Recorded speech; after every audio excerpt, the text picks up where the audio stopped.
계시는 그분을 믿네.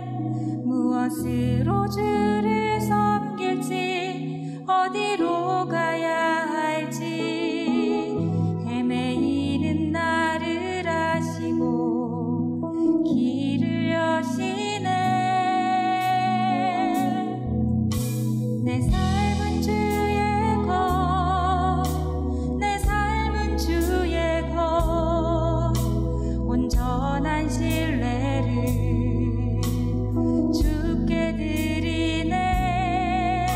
보이지 않아도 믿음으로 걷네. 주 영광 바라보며 주만 따르네. 한 해를 주님과 잘 갈무리했으면 좋겠습니다. 주님 내 길을 잘 아시고, 주님 내 길을 잘 아시고 내 걸음 아시네.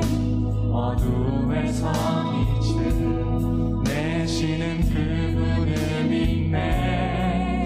무엇으로 주를 섬길지 어디로 가야 할지 헤매이는 나를 아시고 길을 여시네. 내 삶은 주의 것, 내 삶은 주의 것, 온전한 신뢰를 주께 드리네. 보이지 않아도 믿음으로 걷네. 주 영광 바라보며 주만 따라. 광야 같은 세상 주님만 의지합시다. 광야 같은 세상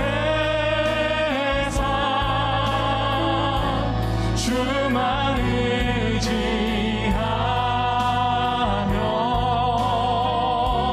주의 인도하시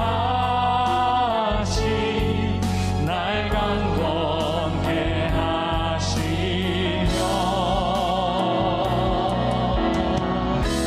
주의 사랑 안에서 살게 하소서. 주만 의지하리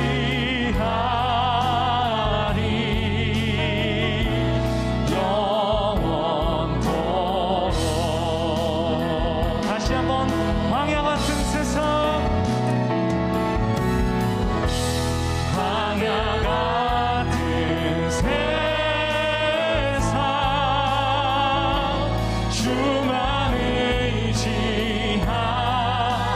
우리는 주님만 의지합니다. 주의 인도하시 날 강건케 하시며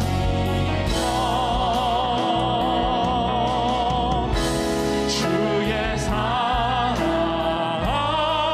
안에서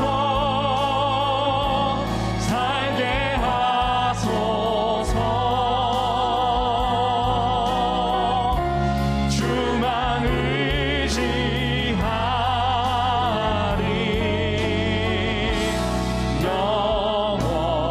영원토록. 할렐루야. 우리가 주님만 이 시간 의지하려 모였습니다. 주님 이 가운데 함께하여 주옵소서. 이 시간 우리 다 자리에서 일어나셔서 주님께 찬양하며 예배 자리로 나아가겠습니다.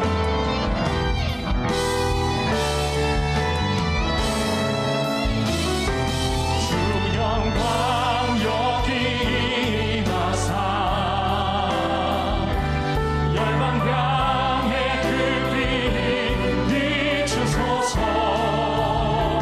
주의 얼굴 구할 때 주의 향기 머무소서. 주여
우리에게 주시는 하나님의 말씀은 열왕기상 19장 4절입니다.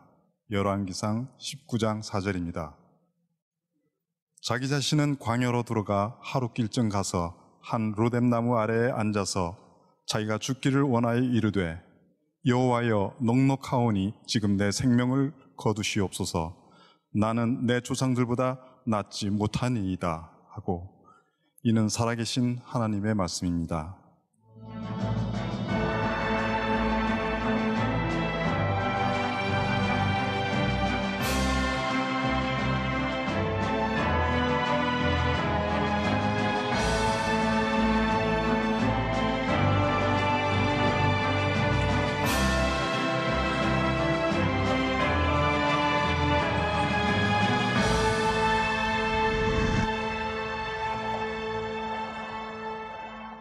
오늘 말씀의 제목은 믿음이 흔들리는 침체의 광야에서라고 하는 제목입니다.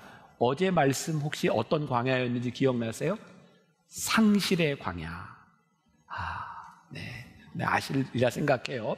자, 오늘은 이제 침체의 광야에 대해서, 어제 예배를 마치고 났는데 어떤 분이 그런 고백을 했어요. 목사님, 어쩌면 그 상실의 광야가 제 광야예요. 근데 오늘 이 침체의 광야도 누군가의 광야가 될 수 있을 것 같습니다. 오늘 읽은 본문 말씀에 주인공의 이름이 등장하지 않는데 혹시 그 사람이 누군지 아실 것 같아요? 네, 엘리야입니다. 고마워요. 네, 대답해 주셔서. 자, 오늘 엘리야라고 하는 주인공을 생각하면서 말씀을 들으면 됩니다. 제가 이렇게 성지순례를 하면서 제 마음에, 물론 상황이 안 되는 분들도 많이 계시겠지만 우리가 적금을 들어서라도 우리가 살아생전에 이 성지순례 한 번은 꼭 가면 좋겠다. 왜냐하면 한 번 가서 보면 이 말씀이 우리들에게 훨씬 더 생생하게 다가오기 때문이죠. 2019년 제가 우리 교회팀들과 함께 이 텔단이라고 하는 지역에 가게 되었을 때, 이게 이제 오늘 말씀과 연관이 되어 보았던 장면인데, 텔단에서 우리 M클래식과 함께 뮤직 그 영상을 찍었던 적이 있습니다. 그 한 부분을 잠깐 볼게요.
저 장면을 여러분들에게 보여드리는 이유는, 저와 같은 풍경은 이스라엘을 지나면서 결코 보기가 흔한 풍경이 아닙니다. 그 연주하는 뒤로 이렇게 물이 흐르는 모습을 보게 되었는데, 저렇게 맑은 물을 보는 것도 이스라엘에서는 결코 흔한 장면이 아닙니다. 저희가 바로 텔단이라고 하는 지역인데요, 그 위에 이제 쭉 올라가면 헐몬산이 있어요. 눈이 쌓여 있습니다. 그 눈이 녹아서 흐르고 비가 오면 저 텔단이라고 하는 곳에서부터 물이 흘러서 쭉 가서 갈릴리에 가고요. 또 그 갈릴리의 물이 요단강을 이렇게 지나서 쭉 가게 됩니다. 저렇게 수량이 풍부한 저런 모습을 우리들이 이제 쉽게 볼 수 없는 모습인데, 요때 우리를 안내하던 분이 그런 이야기를 했어요.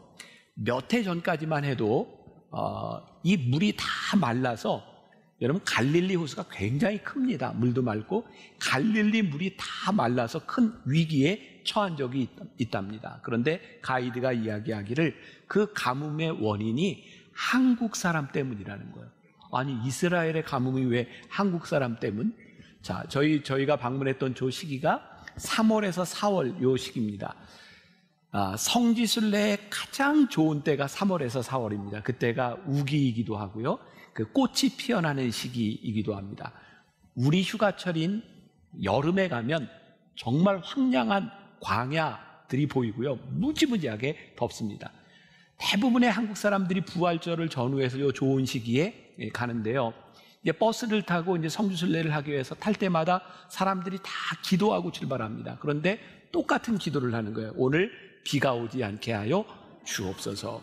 그래서 이스라엘의 가뭄의 원인이 한국 사람들 때문이라는 이야기를 들었어요. 근데 2017년도에 저희가 가기 2년 전에 얼마만한 기근이 왔냐면 100년 만에 가뭄이 왔어요. 정말 갈릴리 호수가 다 말라지게 되었고요.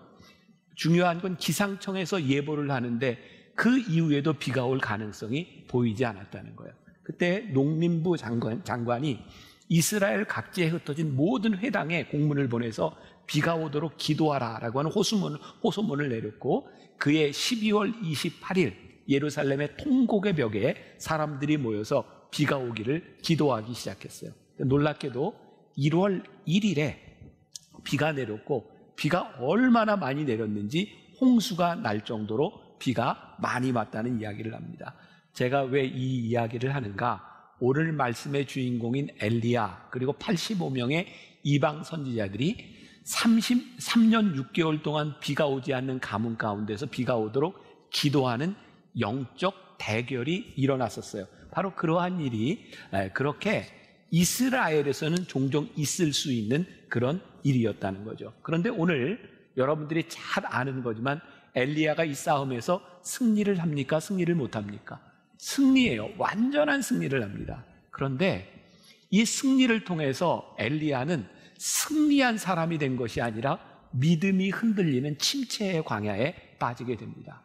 여러분, 우리가 신앙생활을 하다가 우리들이 침체에 빠지는 일들은 꼭 우리들에게 어려움이 있을 때뿐만 아니라 우리가 승리를 쟁취한 곳에서도 우리들이 침체의 광야에 빠질 수 있다는 거죠. 그런데 얼핏 보면 엘리야라고 하는 이 사람이 믿음이 흔들리고 침체의 광야에 빠진다고 하는 것이 잘 이해가 되지 않기도 합니다. 어떻게 이런 사람이? 그러면 엘리야는 어떤 사람이에요? 예수님께서 이 땅에 오셨을 때 예수님이 수많은 기적을 행할 때 사람들이 나를 누구라 하느냐 그랬더니 뭐라고 돼요? 어떤 이는 엘리야라고 하더이다. 예수님의 사역과 비견될 만한 사람. 또 예수님이 제자들과 함께 변화산에 올랐을 때 무엇을 봐요? 모세와 엘리야를 보고 제자들이 뭐라고 얘기했냐면 예수님 여기에 초막 셋을 짓고 여기에서 삽시다 이야기할 정도로 모세와 엘리야라고 하는 것은 굉장히 그 이스라엘에게 있어서 위대한 인물로 추앙을 받는 사람이죠. 그런데 이 엘리야가 믿음이 흔들리고 침체의 늪에 빠지게 되었다. 어쩌면 이 말은 오늘 우리들에게 굉장히 큰 위안이 될지도 모르겠어요. 오늘 믿음이 흔들리는 사람들이 있다면 그래, 믿음이 흔들릴 수도 있는 것이구나 라는 생각을 할 수도 있을 것 같아요. 엘리야는 어떤 사람인가? 엘리야에 대한 족보나 엘리야가 어떤 가문 출신인지 이런 게 성경에 잘 나와 있지 않습니다. 대개 성경은 누구의 아들, 어떤 지파 이런 게 많이 나와 있는데 엘리야에 대해서는 열왕기상 17장 1절에 보니까 이렇게 수식어가 붙어 있어요. 길르앗에 우거하는 자 중에 디셉 사람 엘리야가 아합에게 말하되. 자, 그럼 여기서 궁금한 게 디셉 사람이라고 했는데 예수님을 가리켜서 사람들이 뭐라고 불렀었어요? 나사렛 예수라고 불렀잖아요. 그 말은 예수님이 나사렛에서 자랐다 이 말입니다. 그 디셉 사람이라고 하니까 디셉에서 태어났든지 디셉에서 자란 사람 엘리야라고 하는 말인데 우리들의 귀에 디셉이라고 하는 지명을 잘 들어본 적이 없다고요. 요즘 말로 표현하면 엘리야는 듣보잡이에요. 그죠? 듣보잡을 모르는 사람은 지금 뭐 네이버 검색을 해보시든가 안 가르쳐줘요. 네, 듣보잡이에요. 그러면 이 디셉이라고 하는 지명이 어떤 지명인가? 여러분, 이스라엘은요, 이렇게 지도가 참 간단하죠. 이렇게 지중해가 있고, 저기 보여주네. 고마워요. 그냥 믿음의 눈을 들면 보일 수도 있는데, 자, 보이니까. 자, 지중해가 있고, 저기 단이라고 하는, 보이죠? 거기에서부터 저 헐몬산에서부터 물이 쫙 흘러내려와서 저기 조그만 호수가 저기 갈릴리고 요단강을 쭉 걸어서 사해가 있고 저렇게 딱 잘라가지고 저쪽 서쪽 지중해 쪽으로 오기 가나안 땅이에요. 그리고 오른쪽으로 있는 것을 우리가 보통 뭐라고 부르냐면 트랜스 요르단, 요단 동쪽이라고 말을 합니다. 그러니까 요단 동쪽은 가나안 땅이 아닌 거죠. 바로 저 요단 동쪽에 길르앗이라고 하는 곳이 있어요. 그런 노래 아세요? 은혜로운 곳은 길르앗, 맘 상처 고친 곳. 들어보셨나요? 길르앗은 양과 목축을 하기에 굉장히 좋은 땅이에요. 자, 저기 트랜스 요르단의 길르앗의 디셉이라고, 저기 글자는 크게 써 있지만 듣보잡이에요. 우리들은 별로 들어보지 못한 곳. 바로 엘리야는 저곳 출신이라는 거예요. 자, 이게 어떤 의미가 있을까? 야고보서 5장 17절에 보니까 이런 말씀이 있어요. 엘리야는 우리와 성정이 같은 사람이로되 그가 비가 오지 않기를 간절히 기도한즉 3년 6개월 동안 땅에 비가 오지 아니하고 또 기도하고 이겨요. 엘리야는 굉장히 위대한 사람이기는 하지만 그가 믿음이 침체되기도 하고 그가 믿음이 흔들렸던 이 모든 일들은 바로 우리들 모두에게서도 일어날 수 있는 보편적인 일이다라는 거예요. 그러니까 오늘 여러분들이 7번째 믿음이 흔들리는 침체의 광야에 있는 사람이라면 이 일은 누구나가 겪을 수 있는 광야다라고 생각하며 이 말씀을 들으면 될 것 같아요. 자, 믿음이 흔들리는 곳에서 우리는 인생의 광야를 경험하게 되죠. 자, 갈멜산에서 벌어졌던 영적 전투에서 엘리야가 승리했다고 하는 것은 누구나 다 알고 있습니다. 그런데 대부분 우리들이 교회 학교에서 성경 말씀을 듣고 이야기를 듣고 우리들이 많이 들었던 이야기는 여기서 끝나요. 엘리야가 승리했다. 그런데 사실은 진짜 중요한 것은 엘리야가 승리한 것으로 끝나지 않고 그 승리로 인하여 그의 믿음이 흔들리고 그 과정을 통하여 어떻게 되었는가를 보는 게 훨씬 더 중요한 일이기도 해요. 자, 열왕기상 18장 33절에서 35절에 이 전투가 어떻게 이루어졌나? 자, 같이 한번 봅니다. 시작. 또 나무를 버리고 송아지에 각을 떠서 나무 위에 놓고 이르되 통 넷에 물을 채워다가 번제물과 나무 위에 부으라 하고 또 이르되 다시 그리하라 하여 다시 그리하니 또 이르되 세 번째로 그리하라 하여 세 번째로 그리하니 물이 제단으로 두루 흐르고 도랑에도 물이 가득 찼더라. 송아지를 각을 떠놓고 이제 기도하는 거예요. 이제 불이 내려서 이걸 태우는 신이 이기는 거예요. 그리고 이제 엘리야가 이제 비가 오기를 기도할 때 이제 비가 오게 되면 3년 6개월 가뭄이 해갈이 되는 거죠. 그런데 이 엘리야는 이 시합을 하면서 이 경쟁을 하면서 어떻게 해서 물을 그냥 가득 부어놓고 다른 선지자들은 그냥 빼짝 마른 데서 기도하는데도 안 되는데 그렇게 물을 3번씩이나 부어놓고 제단에 물이 넘치도록 했는데 불이 임하게 되는 거죠. 저는 굉장히 중요한 사실을 이렇게 깨닫게 되는데 제가 굉장히 은유적인 것이 될 수 있는데요. 지금 문제는 가뭄이었어요. 비가 오기를 기도하는 거예요. 그런데 비가 오는 문제를 해결하기 위해서 먼저 어떤 기적이 일어나요? 불이 임하는 기적이 일어나요. 사실 우리의 인생의 문제는 문제의 해결보다 우리에게 성령의 불이 임하는 것이 훨씬 더 중요한 일이겠죠. 어쨌든 이 엘리야는 이 놀라운 전투에서 승리합니다. 그리고 엘리야는 그렇게 생각했겠죠. 이 전투에서 완벽한 승리를 하면 내 인생의 문제는 해결되는 거예요. 그의 인생의 문제는 뭐예요? 선지자로서 하나님을 믿지 않는 사람들이 하나님께 돌아오고 우상들을 다 쳐부수고 아합과 왕후 이세벨이 하나님께 돌아오는 거죠. 이 정도 승리면 완벽하리라고 생각했는데 이 승리 후에 찾아온 것은 뭐예요? 그의 왕후 이세벨이 자기를 죽이려 한다는 소식을 듣게 됩니다. 그리고 엘리야는 도망가죠. 성경에 보니까 엘리야가 어디로 도망갔다라고 되어 있냐면 부엘세바로 도망갔다고 되어 있어요. 부엘세바. 자, 부엘세바 하면 우리 광야 시리즈 중에 누가 떠올라요? 아무도 안 떠오르는 기적이 이렇게 일어났군요. 자, 누가 떠올라요? 부엘세바. 눈물을 흘리며 광야를 맞이했던 하갈과 이스마엘. 부엘세바 광야가 있죠. 근데 엘리야가 부엘세바로 갔단 말이에요. 자, 지도를 한번 봐요. 저기 갈멜산이 보이죠? 저 위에서 갈멜산에서 영적 전투를 하게 된 거예요. 그리고 왜 예루살렘이라고 하는 명칭을 여러분들에게 알려드렸냐? 저 당시에 아합 왕과 이세벨이 있던 시대에 저기 예루살렘 북쪽은 북이스라엘이라고 불리고 있었고, 예루살렘에서 조금만 올라가서 반을 딱 잘라서 밑으로 내려가면 남유다라고 두 개의 왕국이 있었어요. 엘리야는 어디 사람? 북이스라엘 사람. 그러니까 엘리야가 이세벨이 자기를 죽인다는 이야기를 듣고 도망을 갔다면 어디까지 도망가면 안전해요? 예루살렘까지만 도망가도 안전해요. 그런데 오늘 성경에 보니까 엘리야가 어디까지 갔다? 부엘세바까지 갔다. 그러니까 엘리야가 도망간 것은 단순히 자기를 죽이려고 하는 이세벨을 피해서 도망간 것만은 아니다라고 하는 거죠. 그리고 부엘세바 밑에 가면 네겝 사막이 있죠. 저기 사막이에요. 자, 저기 단에서부터 부엘세바까지, 그러니까 성경에서 이스라엘을 이야기할 때 단에서부터 부엘세바까지라고 표현을 해요. 이 말은 어떤 의미일까요? 저기까지가 사람이 살 수 있는 곳이에요. 그 밑으로 내려가면 사람이 살 수 없는 것.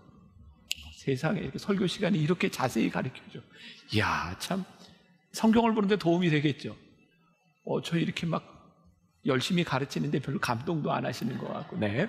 자, 그럼 부엘세바까지 간 이유가 뭐가 있을까? 열왕기상 19장 4절에 보니까 이 부엘세바에 가서 광야로 들어가 하루길쯤 가서라고 되어 있어요. 부엘세바에 가서 광야로 하루길쯤 갔다. 그리고 뒤에 보니까 그가 죽기를 원하여 이르되라고 하는 말씀이 되어 있어요. 그러니까 이 엘리야가 이세벨이 자기를 죽인다는 이야기를 듣고 부엘세바까지 도망갔다고 하는 것은 단순히 죽음을 피해 도망간 것이 아니라는 거죠.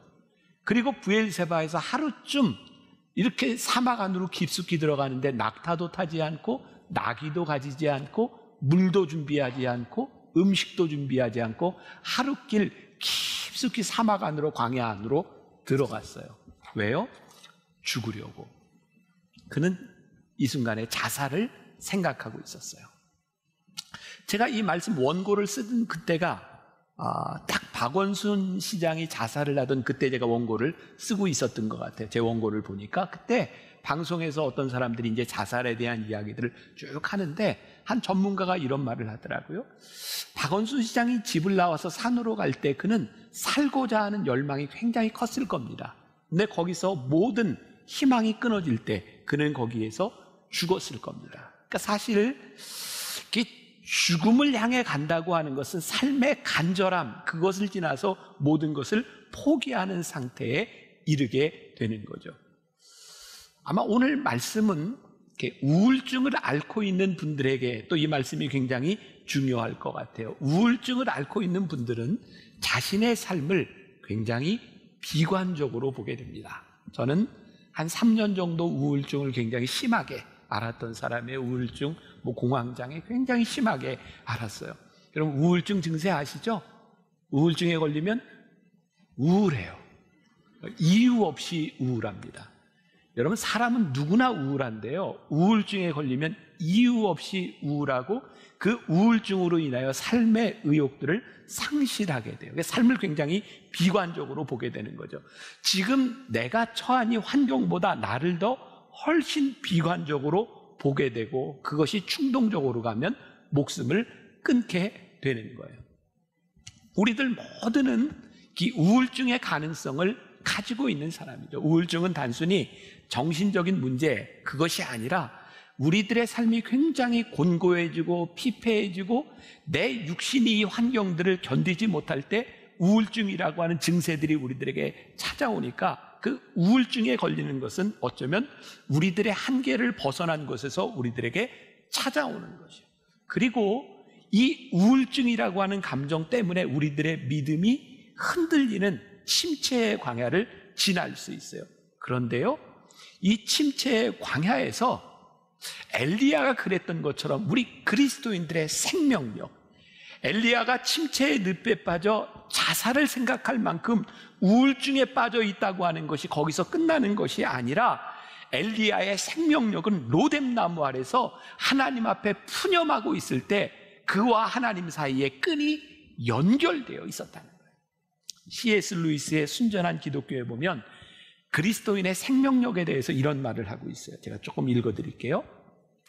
살아있는 몸은 죽은 몸과 달리 상처를 입었을 때 어느 정도까지 자신을 치유할 수 있습니다. 몸이 살아있다는 것은 절대 상처를 입지 않는다는 뜻이 아닙니다.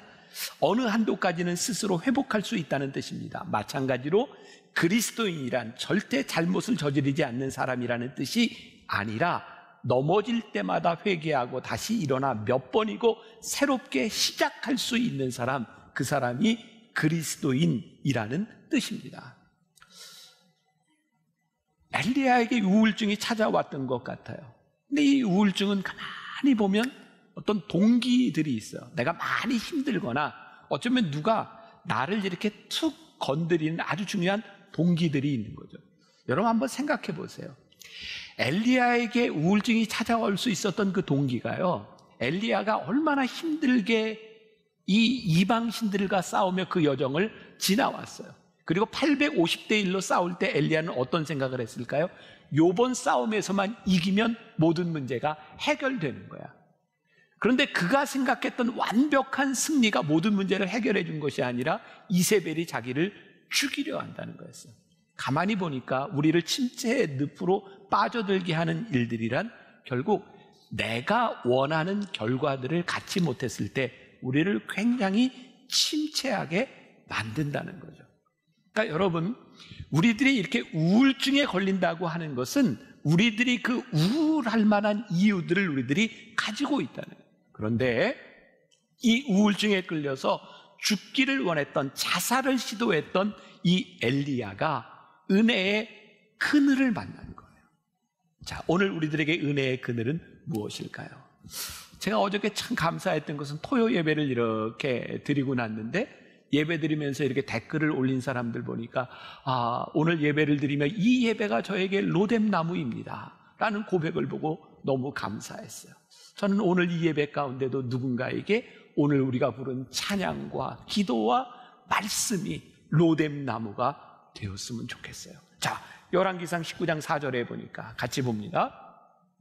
자기 자신은 광야로 들어가 하룻길쯤 가서 한 로뎀나무 아래에 앉아서 자기가 죽기를 원하여 이르되 여호와여 넉넉하오니 지금 내 생명을 거두시옵소서.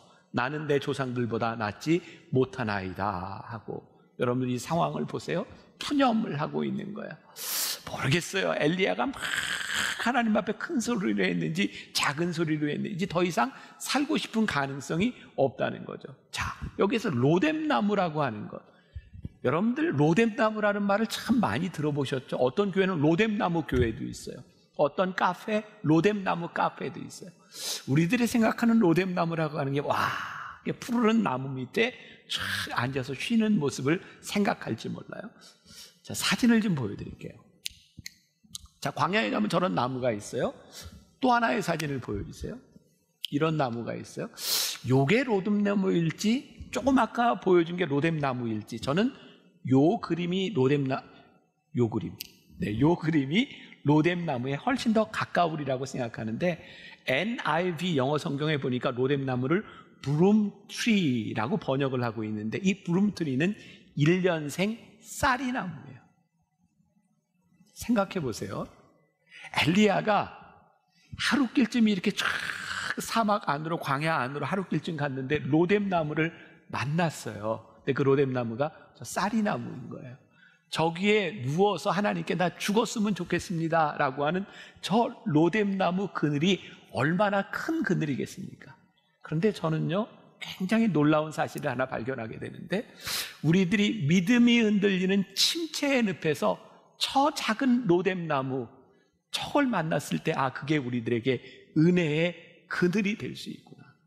여러분, 우리의 인생에서 만나는, 광야에서 만나는 오아시스는 그렇게 크고 광대한 물이 아니라 우리의 생명을 살려주는 아주 작은 물일 수 있어요. 어쩌면 잠시 머물 수밖에 없는 그런 곳일 수 있어요. 그런데 침체의 광야에서 우리들에게 은혜는 바로 저 작은 로뎀나무 그늘이 우리들에게 은혜가 될 수 있구나. 그리고 그 로뎀나무 아래서 하나님, 제가 죽는 것이 낫겠습니다. 하나님 앞에 우리의 이 비참함을 아랠 수 있는 것이 우리들에게 은혜의 장소이구나. 그리고 그곳에서 우리들이 하나님의 음성을 듣게 되는 것, 그것이 우리들의 로뎀나무일 수 있겠구나.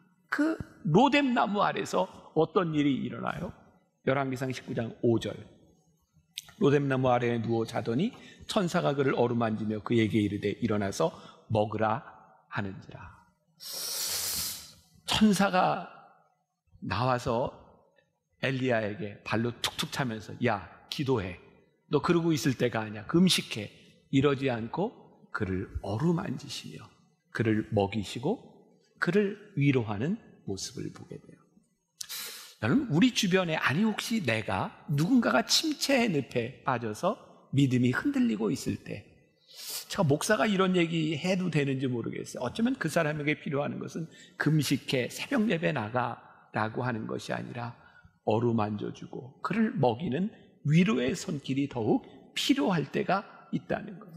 그리고 놀라운 사실은 여기에서 천사가 어루만지는 이 일을 경험하고 열왕기상 19장 8절에 보니까 이에 일어나서 먹고 마시고 그 음식물의 힘을 의지하여 40주 40야를 가서 하나님의 산 호렙에 이르니라. 그리고 우리가 아는 것처럼 이 호렙산에서 엘리야는 세미한 음성을 듣게 돼요. 자, 엘리야, 그는 위대한 사람 엘리사의 스승, 그는 선지자 중에 유일하게 죽음을 보지 않고 하늘나라에 올라간 사람. 근데 가만히 생각해 보니까 엘리야가 이 로뎀나무 그늘 안에서 위로함을 경험하지 못하고 40주야를 걸어 호렙산에 가서 세미한 하나님의 음성을 듣지 못했다면 우리는 엘리야를 보통 선지자 중에 하나로 기억할 거예요. 근데 엘리야에게 이 침체의 광야가 있었기 때문에 그는 가장 위대한 선지자로 우리들이 기억을 하게 되는 거죠. 엘리야에게 침체의 광야가 없었다면 지금의 엘리야는 존재하지 않았을 것 같아요.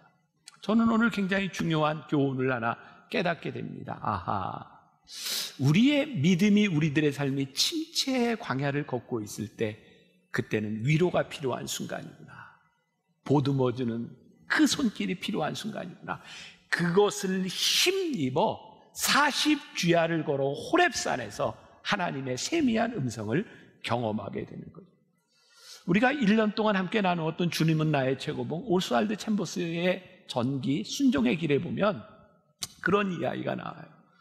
오스왈드 챔버스가 그의 인생에 4년 동안의 어두운 밤을 지났다고 되어 있어요.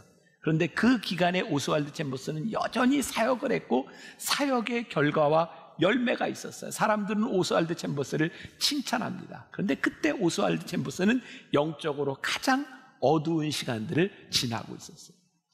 저는 그런 생각을 하게 됩니다. 엘리야가 850대 1로 승리했던 그 순간, 어쩌면 엘리야는 그 승리하고 이세벨이 그를 죽이려고 한다는 그것 때문에 그가 침체의 늪에 빠진 것이 아니라 어쩌면 그의 사역 가운데 그가 영적 암흑의 시간을 걷고 있었을지도 모르겠다. 그리고 어떤 것이 하나 탁 건드렸을 때, 여러분 눈이 오면 나무가 우지끈하고 무너지는 것을 볼 때 여러분들 눈이 아무것도 아닌 것 같지만 쌓이다가 가벼운 눈 하나가 딱 올라갈 때 나무가 부러져요. 지붕이 무너지기도 해요. 엘리야에게 있어서도 그 사건 하나만의 문제가 아니라 그가 지금 영적 침체의 시간들을 걷고 있었다는 거죠. 그 짓눌렸던 그 무게 하나가 그로 하여금 침체로 빠지게 했다는 거예요. 말씀을 준비할 때 제 머릿속에 이렇게 떠오르는 우리 교인들의 모습이 참 힘든 시간들을 지나가고 있구나. 저분에게 필요한 것이 따뜻한 위로겠구나. 엘리야에게 필요한 것은 지금 사역의 승리가 아니라 하나님의 위로와 하나님이 함께 하시는 로뎀 나무가 그에게 필요했던 거죠. 제가 사실 원고에 이렇게 준비했던 것은 아니었는데 제가 어제 오늘 제가 말씀을 준비하다가 그런 생각이 났어요. 제가 이렇게 오랫동안 이렇게 많이 아팠던 거 아시잖아요. 제가 뭐 이렇게 우울증, 막 공황장애, 뭐 그때는 뭐 잠도 못 자고 수면장애, 막 몸이 많이 아플 때였어요. 제가 저렇게 저 자리에서 있다가 이렇게 설교 시간이 되면 제가 늘 이렇게 앞으로 나오죠. 그때 제가 매번 설교 전에 했던 기도가 제가 늘 기억이 나요. 그게 뭐냐면 하나님, 저 붙잡아 주세요. 왜냐면 저에게 두려움이 있었거든요. 제가 설교하다가 설교를 다 마치지 못하고 응급실로 갔던 그 기억 때문에 하나님 설교를 다 마치게 해주세요. 왜냐하면 제가 여기 설교를 시작하고 끝나는 시간까지 그게 저에게 굉장히 불안하고 힘든 시간이었어요. 제가 참 오랫동안 그 시간들을 지나면서 저에게 제일 힘들었던 게 뭐냐면, 이 앞에서 설교하는 목사가 맨날 저렇게 이렇게 빌빌대고 아픈 상태에서 저렇게 설교하는 게 은혜가 될까? 그게 저에게 제일 힘든 부분이었어요. 그리고 어느 날 제가 집에 이렇게 혼자 있을 때였어요. 그러면 이제 공황장애, 이게 이제 패닉 어택이라고 그러죠. 공황 상태가 저에게 패닉 어택으로 오면 그때가 되면 죽을 것 같아요. 근데 병원에 가서 이렇게 주사 한 대 맞으면 그 증세 싹 없어집니다. 그러니까 죽어도 안 죽죠. 근데 죽을 것 같이 아프고 힘들어요. 근데 그날 아무도 연락이 되지 않고 집에 저 혼자 있을 때였어요. 저는 그렇게 아파도 하나님한테 하나님 저 좀 살려주세요. 저 좀 고쳐주세요. 이런 기도를 잘 못했었어요. 좀 치사하고 쪼잔한 것 같아서 저는 어떤 생각을 했냐면, 그래도 이렇게 내가 믿음이 있는 사람이면 뭐 고쳐주세요 이런 것보다 주님 이기게 해주세요. 저는 그게 좀 멋있다고 생각했거든요. 그래서 고쳐달라는 기도보다 이기게 해달라는 기도를 많이 했는데 그 순간은 제가 이길 수 없는 순간이었어요. 근데 그때 제가 혼자 펑펑 울었거든요. 그 힘든 가운데서 제 병의 문제가 아니라 제가 목회를 하는 동안 아프고 힘들었던 우리 교인들의 얼굴이 떠올랐어요. 투병하다 죽었던 우리 교인들의 얼굴들. 저분들이 저 병 가운데 얼마나 힘들었을까. 그러면서 저에게 다 깨닫게 된 게 있었어요. 제 침체의 광야에서 하나님께서 나로 하여금 이것을 깨닫게 하시려고 나를 이 광야에 두셨구나. 그리고 그때부터 제가 고백하는 게 있죠. 하나님, 제 약함이 강함입니다. 제가 지난주에도 어지러워서 여기다 이제 의자를 놓고 이제 설교를 했고, 이번 주간에 또 이제 몇 번 링거를 맞으면서 이렇게 이제 지나갔어요. 저에게는 이렇게 설명할 수 없는 이렇게 어려움이 있어요. 이게 병도 알고 증세도 알고 이거 고치면 되면 좋겠다 생각되는데 그게 해결이 안 되는 저에게 늘 힘든 시간들이 있어요. 그때마다 생각하는 게 저에게 쉼이 필요하구나. 그리고 제가 이번 주에 병원을 갔다 왔는데 그 병원에 우리 의사 선생님인 권사님이 10시 설교를 하는데 저를 이렇게 쳐다보고 있는 것 같아요. 목사님 설교는 잘하지 본인은 안 쉬면서 막 그러는 것 같아요. 근데 제가 그게 잘 안 되는 거예요. 근데 오늘 설교를 하면서도 여러분들에게 제가 하고 싶은 얘기, 우리가 영적 침체에 빠졌을 때, 우리의 믿음이 흔들릴 때 나의 쉼이 필요한 것뿐만 아니라 우리의 주변에 로뎀나무 아래서 우리를 보듬어주는 이 위로가 우리들에게 필요한 것이구나. 누구나 영적 침체의 광야에 빠질 수 있다면 로뎀나무 아래에서 우리들이 힘을 얻는 것이 우리들에게 필요하구나. 제가 말씀을 준비하다 한 가지 예화를 보게 되었는데 설명을 하는 것보다 제가 한번 실험을 좀 하고 싶었어요. 제가 지금 실험을 하려고 하는데 제가 여러분들 중에 아무한테나 좀 한 사람 시키려고 합니다.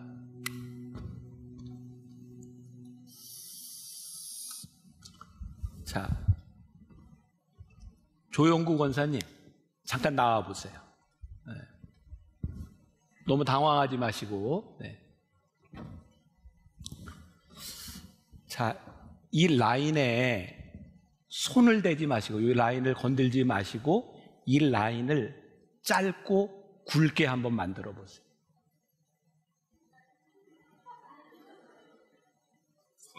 네, 여기에는 손 대지 말고 요거를 짧고 굵게 만들어 보세요.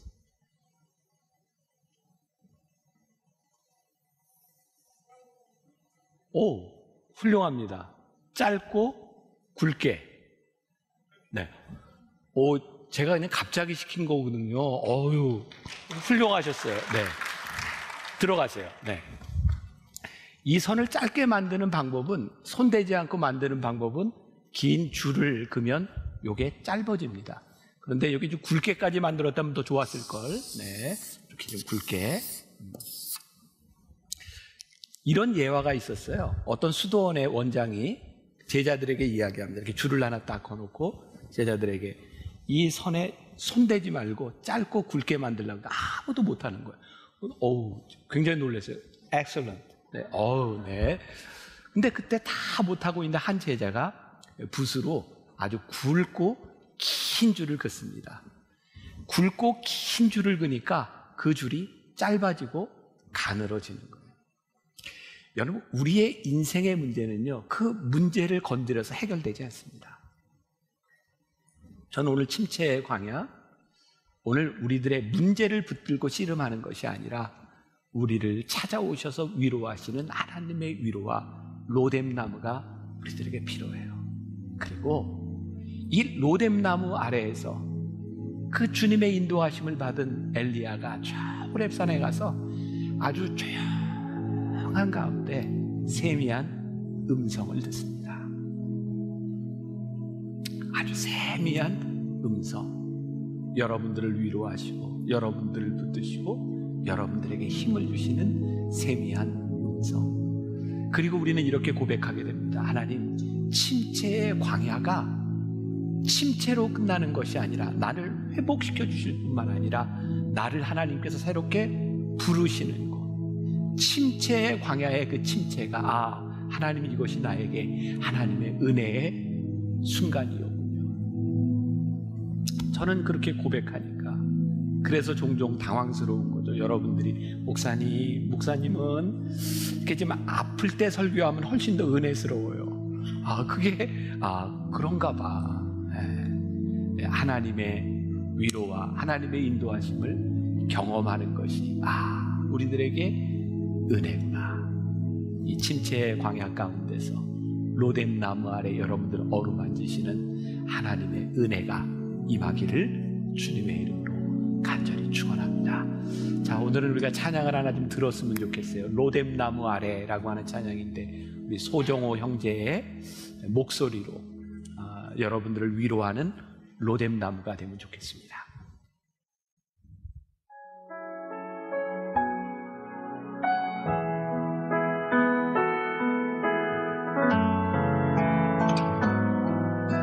내가 스스로 광야에 들어가 여기 로뎀나무 아래서 고난 내 영혼 간구하는 것 오직 죽길 바람입니다. 아무 소망도 아무런 기대도 없는 여기 로뎀나무 아래서 주여 나를 돌아보소서.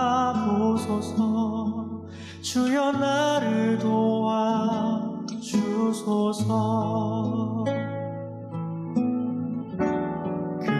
그때에 내 머리를 어루만지시는 분, 내게 떡과 물로 소생시키시고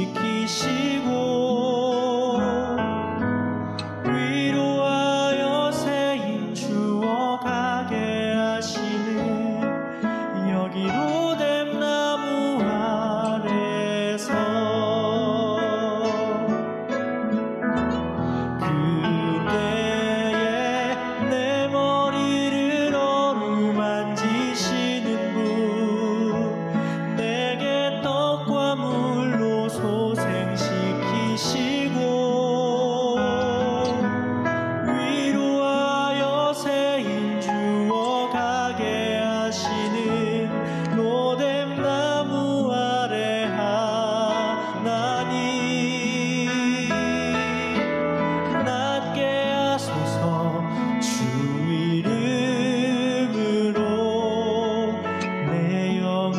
영혼의 소원 응답하소서.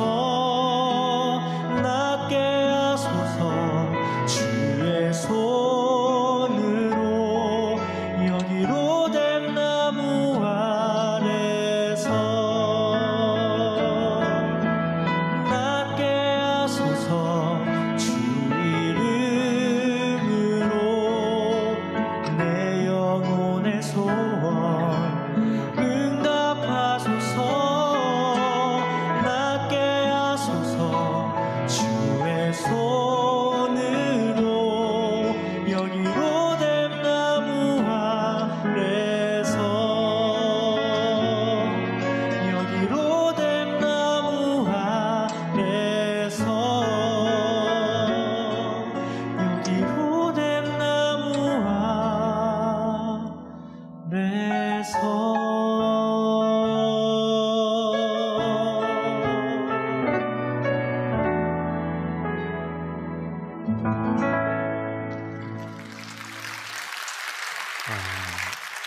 로뎀나무 아래서 여러분들을 어루만지시는 주님은 참 좋으신 주님이십니다. 우리 조금 아까 불렀던 찬양인데 참 좋으신 주님 우리 한번 부르고 제가 기도로 마무리하겠습니다.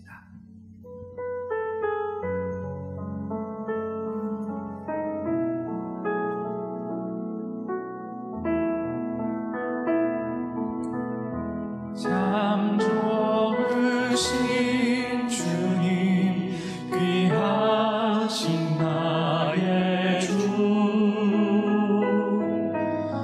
늘 가까이 계시니 나 두려움 없네.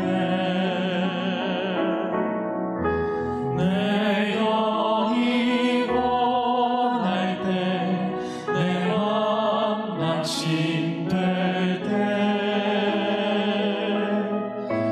내 품에 안기라 주님 말씀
오늘 우리가 로뎀나무 아래서 주님의 손길을 경험하기를 원합니다.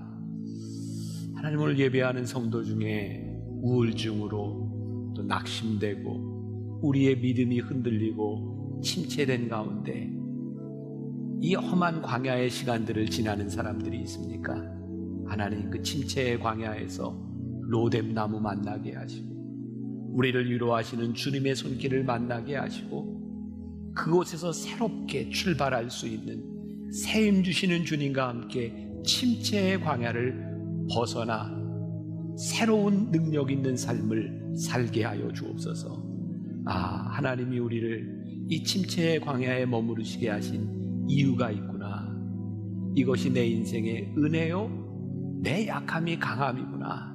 하나님의 은혜가 나에게 족하구나. 우리의 믿음을 고백할 수 있는 사람들, 또 우리 주변에 누군가 침체의 광야에서 힘들어하는 사람이 있을 때에 우리가 로뎀나무가 되어서 그 사람을 위로하고 격려하고 또 보듬어 줄 수 있는 귀한 우리 믿음의 성도들이 되게 하여 주옵소서. 이제 올해를 마감하기 며칠을 남겨놓지 않습니다. 송구영신 우리들의 삶을 잘 마감하고 새로운 한 해를 잘 맞이할 수 있는 우리 귀한 믿음의 성도들 되게 하여 주옵소서. 지금은 우리 주 예수 그리스도의 은혜와 하나님 아버지의 무한하신 사랑과 성령의 인도하심이 침체의 광야에서 로뎀나무 아래 주님의 손길을 경험하며 담대히 이 세상으로 나가는 당신의 사랑하는 모든 백성들 위해 지금부터 영원까지 함께 하시기를 간절히 축원하옵나이다. 아멘. 지금은 미디어 선교를 위한 헌금 시간입니다. 이 예배를 통해 삶 가운데 은혜와 회복이 충만하시기를 간절히 기도합니다.